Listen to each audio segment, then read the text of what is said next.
आरएनएडब्ल्यू जब बनाई गई थी तो आरएन काओ ने ये चीज मैंडेटरी कर दी थी कि कोई भी आरएनएडब्ल्यू का जो स्पाई होगा, जो इंडिया की बाउंड्री के बाहर के ऑपरेशंस में इन्वॉल्व होगा, तो उसका नाम आप किसी भी डॉक्यूमेंट पे, किसी भी रिपोर्ट पे या फिर पेपर के टुकड़े तक पे भी नहीं लिख सकते हो। आपको नाम याद रखना होगा।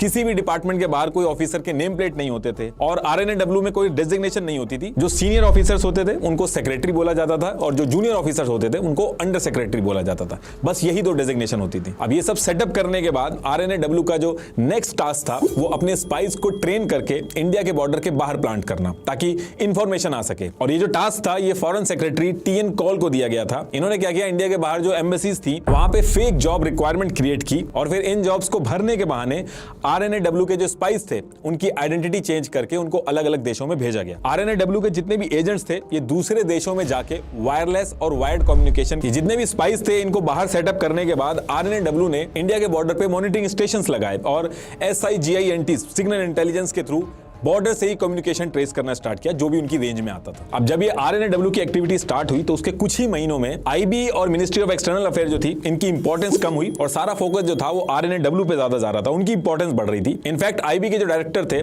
SP वर्मा और MML हुजा जो थे वो तो आरएनएडब्ल्यू के बनने के टाइम पे ही क्वेश्चन कर दिया था कि ये सही नहीं है और इस इंटरनल कॉन्फ्लिक्ट की वजह से आरएनएडब्ल्यू की वर्किंग में बहुत दिक्कत आने लगी। आईबी के जो MML हुजा थे उन्होंने फॉरेन डेस्क के जो ऑफिसर्स थे आईबी में, जैसे foreign language expert, forensic, cryptography expert, उनका आरएनएडब्ल्यू में ट्रांसफर करने से मना कर दिया। और आईबी की जो फॉरेन इंटेल की जो पुरानी फाइल्स थी वो भी आरएनएडब्ल्यू को नहीं दी गई। पुराने जो अच्छे एजेंट थे जो आईबी के लिए अच्छा काम कर रहे थे उनकी डिटेल्स भी आरएनएडब्ल्यू के साथ शेयर नहीं की गई। इसके साथ साथ आरएनएडब्ल्यू को फॉरेन ट्रैवल एक्सपेंस जो होता था और भी बाकी जो खर्चे होते थे उसके लिए कैबिनेट से अप्रूवल लेना पड़ता था, तो इसमें भी प्रोसेस बहुत डिले होता था। इनमें भी दिक्कत आती थी इनको। और फिर जब कई महीनों तक ये इंटरनल कॉन्फ्लिक्ट बहुत ज्यादा बढ़ जाता है तो इंदिरा गांधी जी इसमें घुसती हैं और आरएनएडब्ल्यू के हेड को कैबिनेट का हिस्सा बना दिया जाता है। अब इससे होता यह है कि एडमिनिस्ट्रेटिव लेवल पे हायरिंग, फॉरेन ट्रैवल एक्सपेंसेस, ये सब आरएनएडब्ल्यू के हाथ में आ गया था और तब जाके सिचुएशन कंट्रोल में आती है। आरएनएडब्ल्यू की रिक्रूटमेंट के टाइम पे एक डिक्लेरेशन फॉर्म पे साइन करवाना होता था जहां पे उनको साइन करना होता था कि वो और उनकी फैमिली का कोई भी मेंबर